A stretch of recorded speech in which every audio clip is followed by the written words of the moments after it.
అందరికీ నమస్తే అండి. నేను మీ సింధుని. రెస్టారెంట్‌లో కంటే కూడా 100% బెటర్ టేస్ట్‌తో క్విక్‌గా, ఈజీగా, సింపుల్‌గా చికెన్ ఫ్రై ఎలా తయారు చేసుకోవాలో ఇప్పుడు చూద్దాం. ఇందుకోసం మనం ముందుగా దీనికి కావాల్సిన మసాలాలను అయితే రెడీ చేసి పెట్టుకుందాం. నేను ఇక్కడ ఒక 1/2 కిలో చికెన్‌కి సరిపడా మసాలాలు అయితే చూపిస్తున్నాను. ముందుగా ఒక ప్యాన్ తీసుకొని అందులో ఒక 2 స్పూన్స్ ధనియాలు, ఒక 5 నుంచి 6 ఎండుమిరపకాయలు, ఒక 1/2 స్పూన్ మిరియాలు, ఒక ఇలాచి, 1/2 స్పూన్ జీలకర్ర, ఒక 4 నుంచి 5 లవంగాలు, ఒక పట్ట అన్నీ వేసుకొని బాగా దోరగా ఫ్రై చేసుకోవాలి. ఇలా ఫ్రై చేసుకున్నాక ఒక మిక్సీ జార్ తీసుకొని అందులో ఇవన్నీ మసాలాలన్నీ వేసి మెత్తగా పౌడర్ చేసి పక్కన పెట్టుకోవాలి. నెక్స్ట్ ఒక ప్యాన్ తీసుకొని అందులోనే ఒక 2 to 3 table spoons of oil వేసుకోవాలి. ఆయిల్ కొంచెం వేడయ్యాక అందులో మనం సన్నగా కట్ చేసిన ఆనియన్స్, కొద్దిగా కరివేపాకు వేసుకోవాలి. ఆనియన్ కొంచెం ఫ్రై అయ్యాక అందులోని ఒక 1/2 స్పూన్ పసుపు, మీ టేస్ట్కు సరిపడా సాల్ట్ వేసుకోవాలి. ఫ్రై అయ్యాక శుభ్రంగా క్లీన్ చేసి పెట్టుకునేటువంటి చికెన్ అయితే వేసుకోవాలి. నెక్స్ట్ దీనిని 4 వైపులా కలిసేలాగా ఇక్కడ నేను చూపించిన విధంగా బాగా మిక్స్ చేసుకోవాలి. ఇలా చేయడం వల్ల ముక్క బాగా ఫ్రై అవుతుంది. మనం ఇక్కడ వాటర్ ఏమీ యాడ్ చేయట్లేదండి.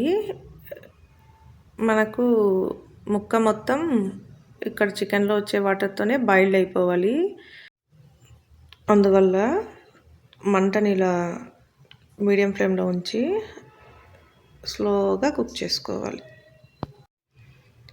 మీరు కనుక ఇక్కడ అబ్జర్వ్ చేసినట్లయితే స్లోగా వాటర్ అనేది వస్తుంది. ఇలాంటప్పుడు మనం ఒక చిన్న లిడ్ తీసుకొని ప్యాన్ పైన మూత పెట్టుకుందాం. ఇలా ఒక 10 to 15 మినిట్స్ లో ఫ్లేమ్లోనే కుక్ చేసుకుందాం.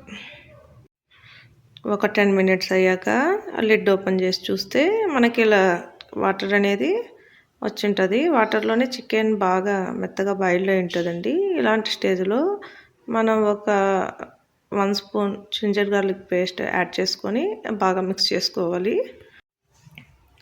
ఇప్పుడు ఇందులో ఒక 4 మిర్చి అయితే యాడ్ చేసుకుందాము.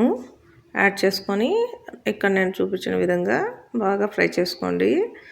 మంటను మీడియం ఫ్లేమ్లోనే ఉంచుకోండి. ఇలా స్లోగా వాటర్ అంతా డ్రై అయిపోతాయి.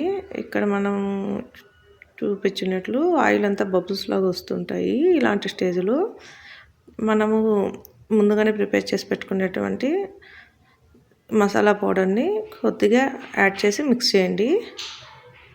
తర్వాత ఇంకొద్దిగా యాడ్ చేసి లో ఫ్లేమ్లోనే ఉంచుకొని స్లోగా మిక్స్ చేయండి. ఇక్కడ మసాలా మొత్తం కూడా ముక్కకు బాగా పడుతుంది.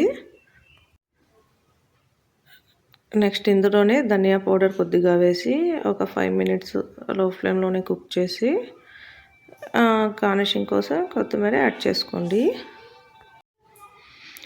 అంతే అండి, మన వేడి వేడి spicy and tasty chicken fry ready అయిపోద్ది. చూసాక ఎంత డెలిషియస్ ఉందో, ఎంత టెంప్టింగ్ ఉందో అసలు. ఈ chicken fry any rice item అండి, ఎందులోకైనా చాలా టేస్ట్ ఉంటుంది. ఎనీ టిఫిన్ ఐటెంలో కూడా బాగుంటుంది. ఈసారి మీరు ఎప్పుడైనా చికెన్ ఫ్రై చేయాలనుకుంటే తప్పకుండా నా స్టైల్ అయితే ఈ విధంగా ఒకసారి ట్రై చేసి చూడండి. మీకు ఈ వీడియో కనుక నచ్చినట్లయితే లైక్ చేయండి, షేర్ చేయండి, సబ్స్క్రైబ్ చేసుకోండి.